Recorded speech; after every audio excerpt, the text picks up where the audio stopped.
Testing, 1, 2, 3. Ready? Good. Okay. Yeah, if you want, you have this too. I have it. We're good. This is because Shalom to Mikreas Gedolos HaChumash. There's nothing else in life that you need. So thank you again for inviting me back. It's always a pleasure to speak over Chalent and Kugel on a Thursday night. Thank you to the Heichal boys who came to hear me. Thank you to Torah Anytime. Very much appreciate.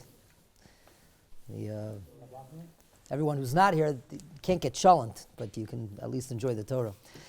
I just want to dedicate this year, Zecher Nishmas, my uncle, Shmuel Kohn. It's before Kvura even. He was after this week, a couple of days ago, but they're flying to Eretz Yisrael. The Levaya is tomorrow, Mirz Hashem.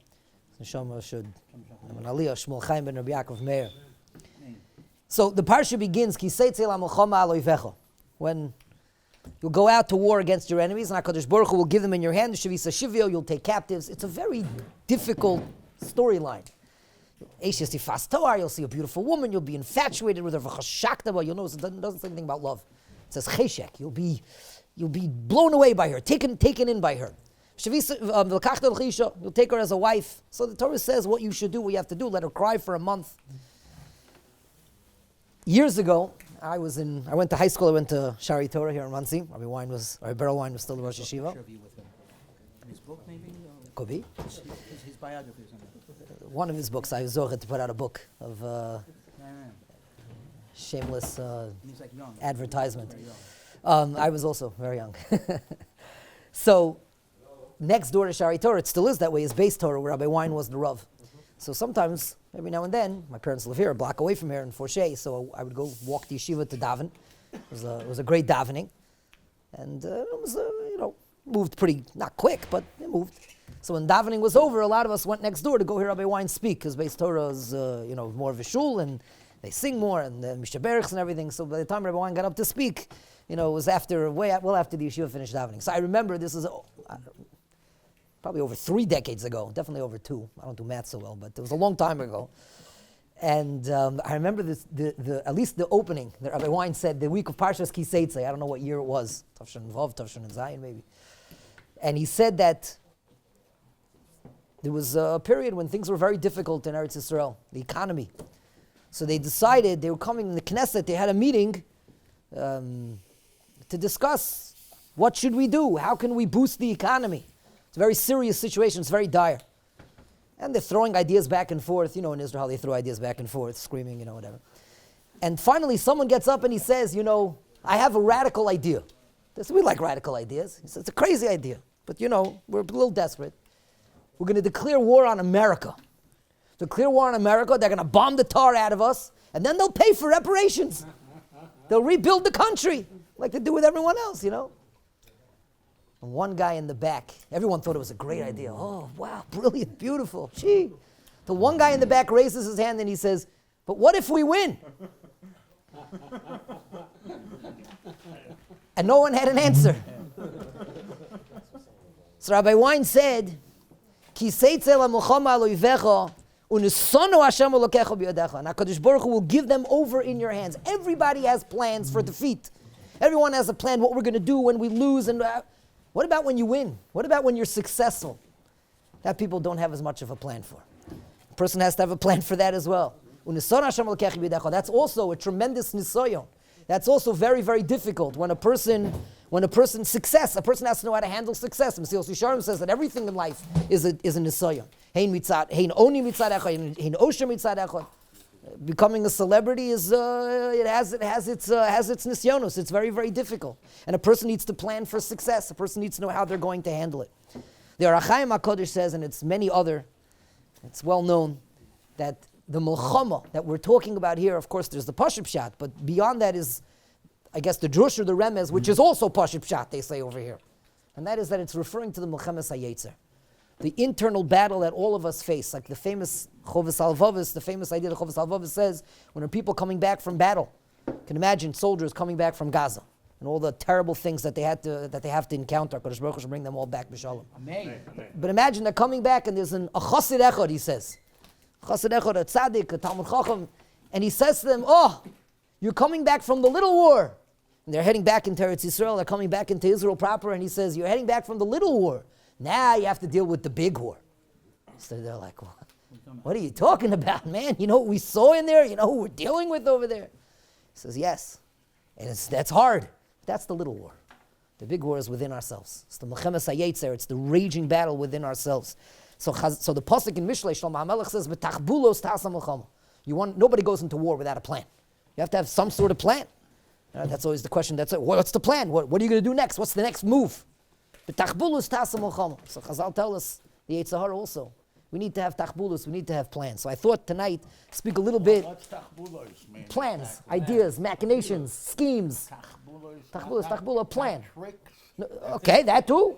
That too. You have to have tricks also. You have to know the tricks. But in order to beat your enemy, you have to know your enemy. So, Yaakov Avinu said that I'm a brother to your father in tricks. yes, he said it to Leah. He said, "Achicha b'Ramos." He said, "I'm Lavan's brother in Ramos." Yeah.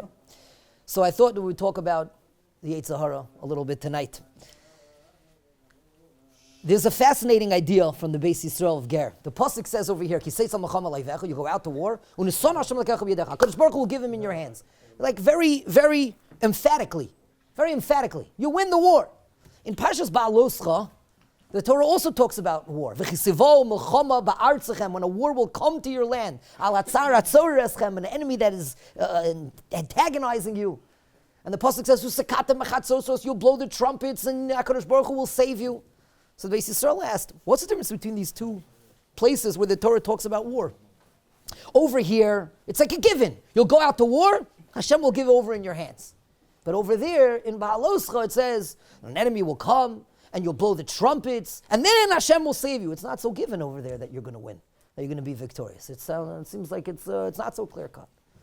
So the Bais Yisrael, Ger Rebbe said a fascinating, he said a very powerful answer, but he said with a fascinating mashal. So two of the wars that Israel had to fight, very famously, was 1967, was the Six-Day War, and 1973 was the Yom Kippur War. In 1967, when Israel realized that they were in grave, grave danger and nobody was coming to their aid, they made a very daring move, as they have done many times in their past, and they decided that they were going to go on a preemptive strike. Preemptive strike. Yep, that's exactly right. So they felt it was their only chance. And miraculously, with tremendous Israeli chutzpah, Jewish chutzpah, but with a lot of miracles and siyata d'shmaya, they destroyed the Egyptian Air Force on the ground, and the war was the Six-Day War, 67. And the gains afterwards, with again incredible nisim, incredible siyata d'shmaya, we regained the Kosel, Harbayit Bi'adenu. Still hear that, it's emotional to hear it even now.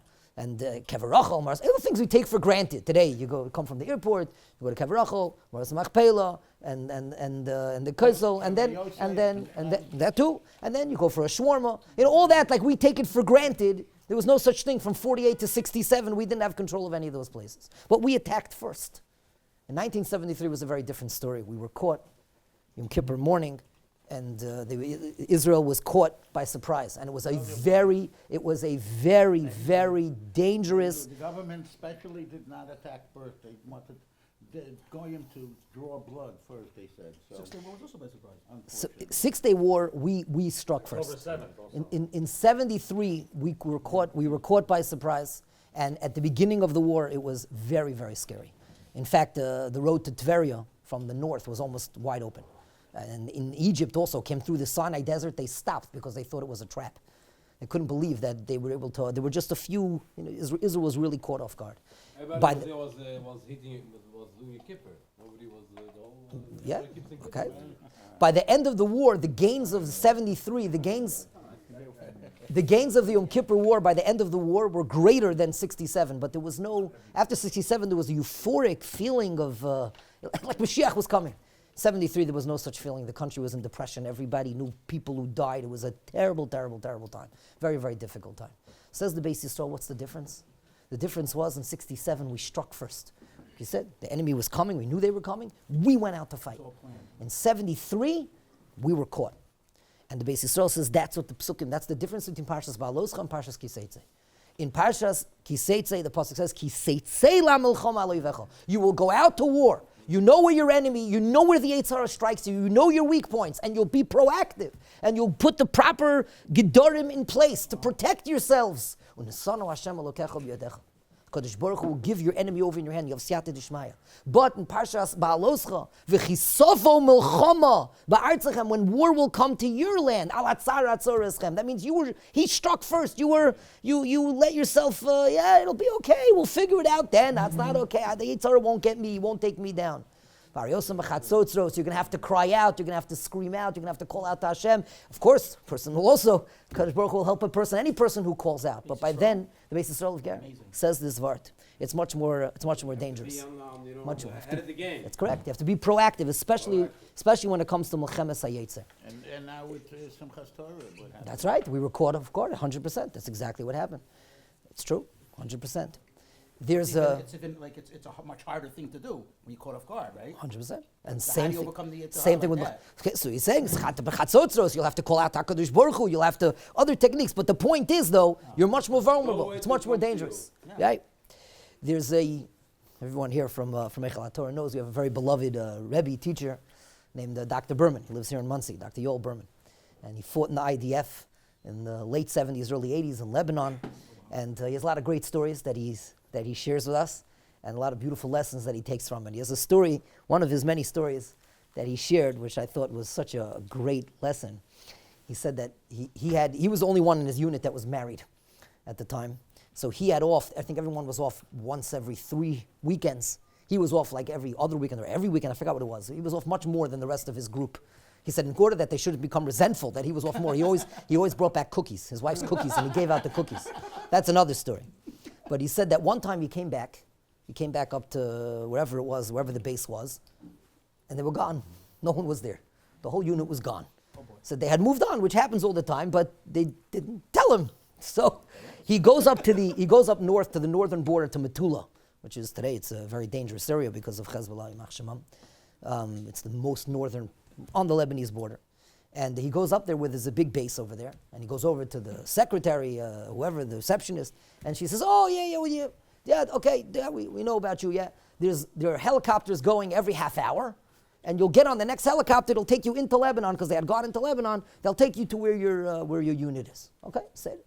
So he puts on all of his gear, he puts on his shachpatz, which is bulletproof vest, he puts it on, puts everything on, and he gets into the helicopter. Now he's a soldier, a regular soldier, young soldier.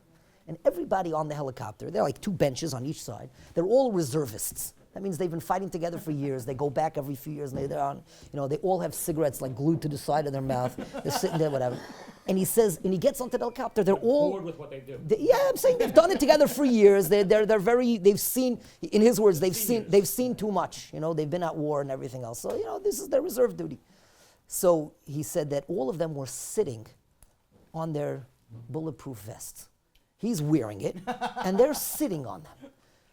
He knew something was up, but he didn't want to be like, the rookie, even though that's exactly what he was. It was like going to look like the Nebuchadnezzar, start saying like, guys, why aren't you wearing them? He didn't want to say anything. So he just stands there, and all of them are sitting there, whatever. He says after a minute or two, he said one of the reservists puts his arm around him, like in a grandfatherly way, and he says, Bini, me'eze kivun ata choshev she'akadurim yavo? From which direction do you think the bullets are coming? So that's why we're sitting on the bulletproof vests, not wearing them. So he's like, So it's a great story, but it's also a great lesson, because a person has to know which way the Yetzer Hara attacks. A person has to know where their enemy is coming from. And when we're caught off surprise, as we said so many times, already tonight, that it's very dangerous. We're caught and we have to play catch up, and it's behind the 8 ball, so to speak, and it's much more dangerous. I'm a Rebbe, high school Rebbe. So high school Rebbe has to try to keep up the vernacular is to be stark but relatable. I don't know where that vernacular comes from, but it means that, but relatable. It means the Bachram have to be able to relate to you. So a Rebbe has to know what's going on, the football scores. I'm not such a tzaddik in other sports, but in NFL, I don't follow so much till the end of the season. So Monday mornings, I check the scores, who know, I have to know my students are going to be depressed, the Giants fans, the Jets fans. This week it was Tuesday morning. Yeah. No joke. So the Giants are terrible. This is what I heard. I got the rundown. The Giants are terrible this season. They don't have a chance. The Jets are supposed to be good. Yeah. The New York Jets are supposed to be good. They have a chance to be contenders. So I look at the scores Tuesday morning, because they played Monday night against the 49ers. Choshev team, very good team. And they got demolished. The Jets got demolished. So before I go into Shir at breakfast, I said, also with my son, I have an 11th grade son, what happened? I thought the Jets were good. Yeah, they weren't so bad. It's just that. Then he told me, and a few of my students told me also, the problem was the Jets weren't so bad. They're good. They're good. The 49ers are really good. But the Jets couldn't stop the run. They couldn't stop the run. First main, they're coming downfield, so every time they throw the ball, catch it, throw the ball, catch it. So you have to try to stop that. You have to stop them from the momentum from going. The Jets couldn't stop the 49ers. Yeah, MS, anybody? So this is what I was told. So I come into Shir, and I sound like I'm sorry for all the Jets fans over here, but that's what happens. You can't stop the run. You got to be able to stop the run, guys. They're like, oh, yeah, Rabbi. Like, please don't ask me what that means, you know. But I was thinking about it, and the truth is that it's such a good Elul lesson. You know, when the hardest thing is to get something going. Once a person has momentum, you build momentum, you keep going. What's the hardest thing on a car? Highway driving, there's not so much wear and tear on your car. City driving, especially if you're driving around Muncie, it is impossible. Start, stop, start, stop, start, stop, stop, stop, stop, stop, start, stop. Lots of holes in your holes on wheel. the car, everything. On your That's it. tire. Also on a plane, when you're flying. Planes can fly through the air, they can fly to Australia. It's not so much wear and tear. The landing and the takeoff, that does it in. That so much, it's miraculous. Every time a plane takes off, it's a miracle. To be able to it's so, the change that has to happen underneath the plane it's incredible. And then when a plane lands and the resistance to be able to stop the brakes, it's unbelievable. There's a story this week, right? A plane skidded off the runway. It's an ace that doesn't happen more often, Baruch Hashem, because it's incredible how much, once you get them, that's why kol haschal is cautious. That's why all beginnings are difficult, because it's so hard to get something going. Chazal tell us in this week's parsha, Rashi tells us that mitzvah goreres mitzvah, the words of Chazal, ki yikari kan sipor, there's so many mitzvahs in the parsha. Is the most, the Ayin Dal, the second to most. I think only Kedoshim has more. I think Kedoshim has more. Maybe there's most. I thought Kedoshim has more. But they're up there. Both of them are up there. But ki yikari kan sipor, it says a purpose of finding a bird. If you do that mitzvah, you'll kisifna Bais chodosh, you'll be zocheh to build a new house. Build a new house, you'll have a vineyard, and the Torah talks about building a vineyard, and then you have a field, and then you'll be zocheh to have clothing, because the Torah tells us about tzitzis. And Rashi quotes a mitzvah goreres mitzvah. So of course that's a ruchniistic concept. HaKadosh Baruch Hu is mizakeh a person, but also there's a natural part to it. When you do something, you naturally have an inclination. You have a pull to do more of it. Mitzvah, it drags another mitzvah. And the opposite, the beginning of the parsha is the same thing. It talks about Eishes Yifas Toar. The Torah says you can marry her, but Chazal warn, you see the next parsha is about a person who has two wives, one that he loves, one that he hates. If you marry one of these women, you're going to end up hating her. And the next parsha is a Ben Sorah Umorah, and look out, because you're going to end up having a Ben Sorah Umorah. So that's the Avera, Goreres Avera. That also, it drags with it. It's the momentum. And when it comes to the Avodas HaTshuva, in order to be able to, first of all, when it comes to mitzvahs, you gotta create the run. You gotta create it. You want to keep that going. You want it when a person gets into good habits, with davening, with learning Siddur. When a person creates good habits, goreres mitzvah. Then he creates the run. Success breeds success. But when it comes to averas, when it comes to things that we've done wrong, the hardest thing in the world, avera, goreres, avera, the hardest thing is to stop the run, to be able to defense, to be able to take them down. There's a story that Rabbi Krohn tells over. It's a very powerful story about a fellow who's today named Rabbi Yaakov, and he has a beautiful from family. But he told Rabbi Krohn, he said, years ago, they called me Kobe. Not that Kobe's not a from name, but I guess whatever. He called me Kobe, and I was a fighter jet. I was a fighter pilot in the Israeli Air Force. And he said the way it worked was he was the lead plane. He would take off, they thunder into the night, and there were two planes on either side of him.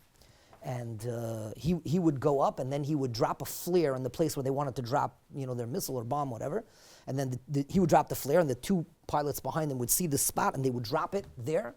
And then he would come back around to make sure that it hit its target, and then they would all go together and they would land. Him first and then behind him. So he dropped the flare, and they were behind him. They dropped their ammunition, and right then he got hit by a terrible bout of vertigo. He totally lost his bearings. And he got himself back after a second later, and he's like, great, he's going up into the air, flying into the air. And he looks at his, I think it's called an altimeter, tells his altitude, and the numbers are dropping very quickly. So a person could think to himself, like, no, that doesn't make sense. I know because playing like that, you can't tell really, but he was sure he was going the right way. So they have a backup altimeter, because lest a person think that one's for sure broken. He looks at, and it's saying the same thing. So he radios back behind him, because he is sure he's going up. And we're talking about a whole matter of like 3 or 4 seconds. That's all you have, because you're going a very fast, maybe that much. You're going very fast speed. So he radios back. He says, "What's my altitude?" And they scream, avert course, whatever they screamed in Hebrew. Turn up, because you're going down. He said at that moment, he said he had the hardest thing he had to do in his entire life, because in his mind, he knew he had to pull back and reverse course. In his whole body was telling him that he's going the right way. His entire body is saying, no, if you pull back, you're going to die. So he has to close off his emotions and ignore his emotions, which are screaming at him, and totally so he said it was the hardest thing. He pulled back with all of his might, like just ignoring his feelings, and pulled back. And all of a sudden, the plane roared back up in the air. A second later, the whole thing was forgotten. And he got his bearings back. Oh, okay, good. Now he realized, fine. But he told the Rabbi, he said, years later, when it became about Tshuva, I realized that's the battle.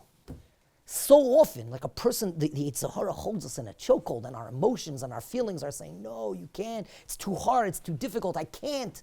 And our brain is saying, no, we can. Hello, Na'aleh. We could go up. We could do it. We can accomplish it. And a person has to be able to ignore those feelings, ignore those emotions, and be able to pull back. That's right. We are able. We are able. In fact, our Rosh Yeshiva says that at the graduation. The last 2 years he said at the graduation, he said, these are the words that we want our graduates to remember. Because we can. It's Parsha Shlach, it's graduation season. But the pasuk says here, HaKadosh Baruch Hu will give them over in your hand. V'shavisa shiva, you'll take captives. So Reb Tzadok, who I think his yahrzeit is either tonight or it's around now. It was today. Reb Tzadok's around now. Tzadok HaKohen. Yeah, the great Reb Tzadok. He was nifter in 1900. Man who revolutionized machshava. It was today? Either it's around now, somewhere around now. But 3 days before after. Rabbi Tzadok quotes of Simcha Bunim Prashischa, who says you'll take captives, and we're talking about Melchemes HaYetzer.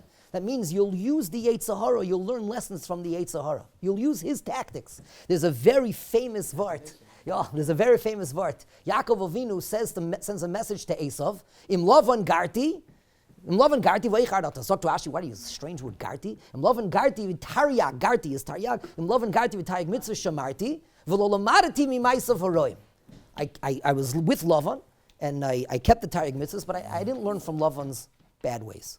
So Meir Shapiro asks, if you kept the Taryag mitzvahs, obviously you didn't learn from Lavan. And also, why are you telling that to Esav? Like, Esav cares? Like, you should know, I wasn't influenced by Lavan. Like, Esav doesn't really care about that. Meir Shapiro says a beautiful taich. He says, when Lavan did an Aveira, he didn't just do an Aveira. When a person is invested in business, they don't just sit back and wait for money to come. They're proactive. They're cheshboning. They're handling. They're go-getters. They're figuring it out. They're putting all their energy and all their effort into it. Lavan didn't do an Aveira. He didn't trick people just by saying, maybe if that guy does this. Lavan was cheshboning. He was figuring out how he's going to come out looking clean. He's like white, like his name says. He's going to figure out how to swindle people, bamboozle them. He's always cheshboning. He was done with passion, with effort, with excitement when he did an Aveira. So Yaakov Avinu says, I was with Lavan all this time, and I kept the Taryag mitzvahs, but chaval, I didn't learn from Lavan how to do a mitzvah. I should have learned from Lavan the way he did an Aveira, the way he did his avoda, how to do my avoda. Yaakov was saying to Esav, I'm not such a high level. You don't have to, don't be so upset with me. I'm not on the level. Yaakov in his humility said, I didn't learn from Ma'asav Haroyim. I should have learned from Lavan how to do an Aveira, how to do a mitzvah, the way he did an Aveira. And Chazal say, the pasuk says, Me'oivait chakmeni, which literally means I outsmarted my enemies. But a footnote says in a letter, Me'oivait chakmeni, my enemies made me wise. I look at them. I look at how dedicated they are. One of my Rabbeim said over that he was learning the Mishnah, he was teaching the Mishnah. A wise person is someone who learns from everybody. So one of his students, he said, raised his hand, he said, yeah, what do you learn from Adolf Hitler? So he said his first inkling was to say, well, some people you learn what not to do.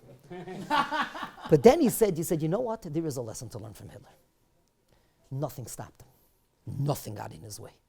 The man was willing to do anything to accomplish, and he used that for the most evil, horrible, terrible things. But we can learn how to use that for Avodas Hashem. When a person is determined, there's a very powerful book, make you think. by Randy Pausch, who's not alive anymore. It's called The Last Lecture. He was dying. He gave a speech, a very powerful speech. He still looked healthy at the time, but he knew he was dying. And it was subsequently turned into a book. It's a very powerful book. He has a story there. What was he? He was a professor. But he was just a regular guy in his 30s, 40s, and he was dying. But he gave this very, very powerful speech. But he has a story there where he had a convertible and the hood was down. It was a beautiful day, and a cop pulled him over for speeding. And this is not the story I want to tell you. It's just such a good story. He said that the cop gives him a ticket. He says, "Officer, I got to tell you the truth. I don't really care about this ticket. By the time it's due, I'm not going to be here anymore. I'm not going to be alive." You know, it's just, it's like, yeah, it's like it makes you like, yeah. Well, that's the only way. He had a sense of humor, but he meant it seriously, you know. But so he has a line there. He has a line there where he says, and this is a very powerful quote. He said, the brick walls in life are not there to keep us out. The brick walls are there to show how badly we want something. They're there to stop the people who don't want something badly enough. If you want it badly enough, you'll figure out how to go through the wall. The wall's not going to stop you. But you have to have a cheshik, you have to have a chukah, you have to be determined. And that we could learn from our Rishoyim. They went through the wall, literally. Look what they did. Rishoyim, what they are. But Lamaisa, they won't stop at anything. Most are nefesh in the worst way for the most evil things in the world. During the Yom Kippur War, or right after the Yom Kippur War, Rav Shlomo Wolbe, Zechat Tzadik Livracha, was flown, I'm not sure why, I mean, it took chizuk to the soldiers, I'm not sure, but he was flown to the Egyptian border, and they flew very low. Just like in 1967 when they flew very low because they had to avoid radar. So when he asked them, he said, "Why are we flying so low? We're not used to flying so low. It was a military helicopter." So he said, "We have to avoid being detected by Egyptian radar." And Rav Volbe says, as any tzaddik says, everything is a lesson. He said, when we want to make changes in our lives, we have to be very careful because the Yetzer Hara, we don't want it to come up on his radar. If we're going to try to make drastic changes in our life, the Yetzer Hara, the sirens are going to go off. Everything's going to go after us. No, you can't. He's going to make us feel overwhelmed. Can't do it, and get us to throw in the towel. So he said that a person has to fly below radar. What does that mean? Small Kabbalah, small changes. The Michtav Melio, Rav Dessler says, if a person wants to make major changes in my life, I need a personality overhaul. I really need to change things. My wife and my mother-in-law tell me that all the time. So how am I going? Not me. I'm saying if somebody says that. So Rav Dessler says, make a small Kabbalah, something that you could keep, something you can feel that you're a matzliach in. And then also, without a Kabbalah, without an official Kabbalah, because you make a Kabbalah, it sets off the radar, the Yetzer Hara, it will attack. But it's a small Kabbalah, a small something that I'm doing in that area, and then there's a cloud in my mind. I'm thinking, I want to work on this area, but without an official Kabbalah. That's Rav Dessler's suggestion. And I just want to say a couple of quick ideas, and it's late already. We're good? Yeah. Okay. The pasuk in LeDavid, which is a very beautiful parak, Chav Zayin and Tehillim, there's, Davar Hashem, Ori B'Rosh Hashanah, Yishi B'Yom Kippur, Ki Yitzmeini B'Sukkah, on Sukkot. It's more than that, obviously, because we read it the whole El. And the whole thing is about war. Who's the war? It's the war against the Yetzer Hara. Ki kamu vi eidei sheker. They have risen against me false witnesses. I think it might be the Goyin. I think it might be. It's not someone else big. Who says, who are the eidei sheker he's talking about? Who are the false witnesses? He says, it's the Yetzer Hara. The Yetzer Hara lies to us. He says, you can't. And he brings all of our past failures and everything else. There's a Ma'aser of Levi Yitzchak, he continues to inspire Klal Yisrael. Rabbi Yitzchak said, I heard this from Rabbi Wein also, he said, Rabbi Yitzchak one year said, I'm sure he said these things out loud for his Chassidim here to inspire them also.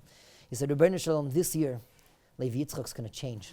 This year, Levi Yitzchak's going to be better, as if, This year, Levi Yitzchak's going to be better. And then he stopped and he said, Rabbi Shalom, Levi Yitzchak said it last year too. And he said, but Rabbi Shalom, this year I mean it. But it's a beautiful lesson in the Kochas HaNefesh. Oh, last year, first of all, you see, I didn't change. The fact that we're working on ourselves, nobody stays the same. Maybe we didn't change as much as we wanted. That is Eidei Sheker. The Yetzer Hara says, you didn't change. It was a failure. Rabbi Reisman says, people start Daf Yomi, everybody starts brachas, and then there's a famous line, Basa Shabbos, Basa Menucha. Comes to Gemara Shabbos, Menucha. Everyone's, okay, done, finished. He says, so people make fun of it though. He says, what, so a guy did brachas? It's something to sneeze at? For 60-something days, he learned Daf Yomi. That's something. Let's say he only did one parak. Let's say he only did Daf Beis on the day of the Siyam. Everything is major by the Rebbeinu Shalom. He doesn't take anything for granted. It's Eidei Sheker. It's the Yitzhak who tells us it's nothing, gurnished, and you're not good enough. If you're not, I call it Reb Chaim Kanievsky syndrome. It's not a bezoin at all to Reb Chaim. You hear all these maisos of Reb Chaim, his incredible bekiyas in learning, and you laugh because it's so amazing. But then also, I don't know about you, in the back of my mind, I'm like, yeah, but. So what's my learning worth? I don't even remember the Amud that I learned today. I remember the 2 words from the Amud I learned today. Reb Chaim remembered every time it said, every name of every Tana, Ki kamu v'yedei sheker. That's a lie. I don't have to be Reb Chaim Kanievsky. I have to do the best that I can. And I have to realize, someone once came to the Stipler, a Bachar came to the Stipler, very broken. It's amazing. The Stipler was so holy, like so out of this world. And yet, if you look in Kreina Digrasa, the sefer of his letters, you see that he gave chizuk about inyanim, very earthly inyanim to Bacharim and about things that you wouldn't think he would be able to deal with. But it's incredible. So Bachar came to me and said, I'm nichshol, I'm so much, Stipler said to him, Ishmael Sanayim, I guess, I'm not sure, whatever it was, that inyani kedusha. Stipler said to him, tell me, are you ever miskaber? He said, yeah, sometimes, but it's too few and far in between. Stipler said, you have no idea. And Stipler wasn't one to wax poetic. He said, you have no idea the nachas ruach that you bring in Shemayim when you overcome the Yetzer Hara. The Stipler wasn't saying you get a pass on all the times that you fail. The Stipler saying you have to be makir, that when you do overcome the Yetzer Hara, you set off bells in Shemayim. It's an amazing thing. If we felt like we were worth something, so maybe we can gain momentum. Mitzvah goreres mitzvah. We'd be able to get the run going and stop the run from the Yetzer, because the Yetzer is Eidei Sheker. That's how he gets us. That's how he stops the run. We're fired up. And today I'm going to start davening. I'm going to start to learn. And the Yetzer says, you said that yesterday. You said that last week. You said, come on, how long is it going to last already? So I shouldn't try. That's Eidei Sheker. Come movie, Eidei Sheker. He's lying to us. He's saying lies to us. Then also it says over there, Ve'ezbecha ba'ohlo zivchei trua. I will shecht in his tent a zevach of trua, a korban of trua. What does that mean? What's a korban? Trua. What's a trua? What's a zevach trua? Rabbi Yankel Galinsky has a beautiful vart. He says, if I remember the details, but it's the main idea is for sure correct. He said he was at a shul. He was invited to speak at a shul. He was making a siyum. So he came. So he figured it's the whole shul is invited, men, women, children. Figures to see him maybe Yuvamis or something, Bomatzia, Kama. Making a siyum on Tanis. Okay, every Masechta is beautiful, but like the whole shul was invited, the whole shul came. So he asked them. So they said, no, this is I think a 5-minute seder or something. The shul took upon themselves before Kriyas HaTorah on Shabbos, 5 minutes or 10 minutes, maybe it's 10 minutes, they learned Maseches Tanis together. And over the course of a few years, they finished the Masechta together. 10 minutes before Kriyas HaTorah on Shabbos. And Yankel Galinsky said, if I had the koyach, he said, now that I heard this, if I had the koyach, I'd invite every yeshiva bacher from across Eretz Yisrael to come to this siyum. To hear what 5 minutes, 10 minutes, it adds up. And he said such a beautiful taich. He said, that's ve'ezbecha ba'olo zivchei trua. A zevach of trua, it's a trua. Tekiah is chashuv. A trua is nebuch, it's a little sound. He says, but when you put all those tututus together, you get a trua. You get a sound. He said, zivchei trua. But even when it's still a trua, it's a trua. It has its own place. The ezbecha ba'olo zivchei trua. I put together those little moments, those little efforts. Maybe I'm not ready to learn for 12 hours, but whatever I do, all the little bits of time I looked away from, whatever it is, all those zivchei truas, they add up. The ezbecha ba'olo, I bring a korban to Hashem of all those truas. An amazing thing. And I'll end off with this. Maybe some people know it. It's a great story.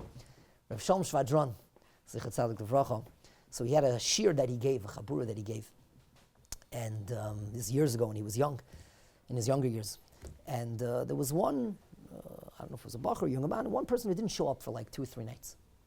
So Rav Shalom was concerned that he wasn't feeling well, so he went to visit him. Knocks on the door, the fellow opens the door, he's shocked to see Rav Shalom Shvadron, the Reish Chaburah, standing there. So he says, Shalom Aleichem, Rabbi. So he says, can I do something? Can I help the Rav? He says, I gave him a vakar choyle.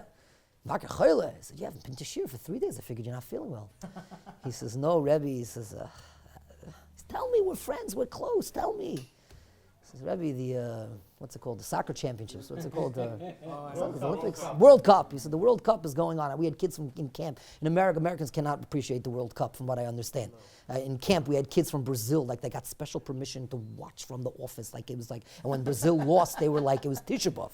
It was like, it's only once in 4 years. It's like very chashuv.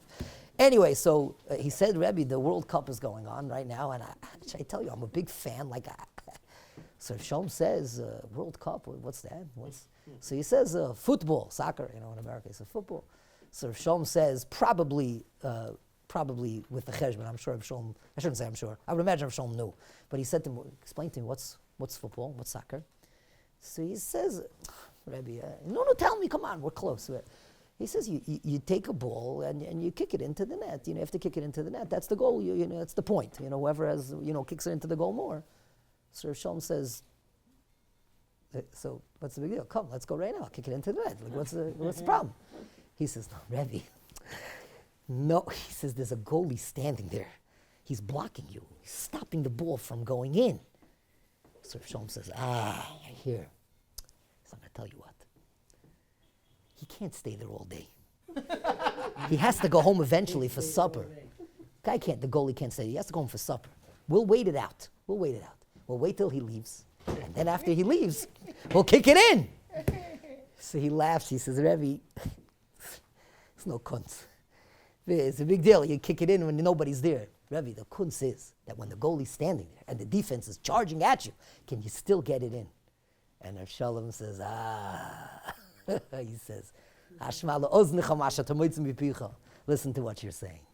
It's no big deal to overcome the Yetzer Hara, to learn when you feel gishmak and it's easy and everything is good. You have a cholent. It's great.